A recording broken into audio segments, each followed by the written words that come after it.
मीठा जहर। पहले दामाद जी का नाश्ता, फिर लंच, उसके बाद दोनों नातियों को तैयार कर लंच देकर स्कूल बस तक छोड़कर आना, फिर घर व्यवस्थित करना। बहुत थक जाती है सरोज। आज तो घुटने भी बहुत दर्द कर रहे थे। बुढ़ापे में सीढ़ियां चढ़ना भी मुश्किल हो रहा था, लेकिन मजबूरी थी। फिर भी बच्चों को बस पर बिठा कर आई और लौटकर कुछ पल सुस्ताने के लिए सोफे में पसर गई। आंखें बंद की तो अतीत के पालने में झूलने लगी। तब सरोज बड़े भैया के घर पर रहती थी।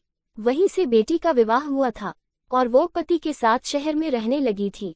एक बार सरोज से मिलने आई तो कहने लगी, माँ कब तक इनकी चाकरी करती रहोगी? अब मैं सक्षम हो गई हूँ, आप मेरे साथ रहोगी? ऐसा न कह बिटिया, अपनों का काम करना चाकरी थोड़े ही होता है। फिर तू ये कैसे तू भूल गई कि कितने एहसान हैं इनके हमारे ऊपर? जानती है, जब तू 2 बरस की थी तभी तेरे पापा जीवन भर के लिए हमारा साथ छोड़कर इस दुनिया से चले गए थे।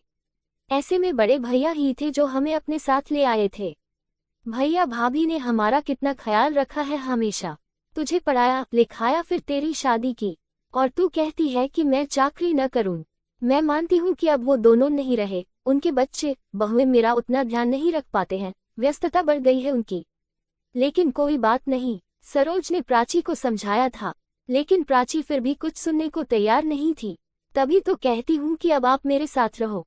बेटी अपनी जिद पर अड़ी थी और उसकी जिद के सामने सरोज को हार माननी पड़ी थी और वो उसके साथ रहने लगी थी। अचानक डोर बेल बजने से सरोज की यादों का पालना टूट गया और वो घुटनों पर हाथ रखती हुई खड़ी हो गई। गेट पर स्वीपर था, उसको कूड़े का बैग थमाने के बाद एक कप चाय की तलब उठी तो सोचा दोनों साथ ही पाएंगे। 9:30 बज रहे हैं, जाकर देखती हूँ, और धीरे से बेटी के कमरे का दरवाजा धकेलकर भीतर झांका। वह अभी भी असबड़ी की ठंडी हवा में गर्म चादर ओढ़कर गहरी नींद सो रही थी। सरोज बिना आहट किए वहां से पसीने की बूंदों को माथे से पोंछती हुई किचन में चली गई।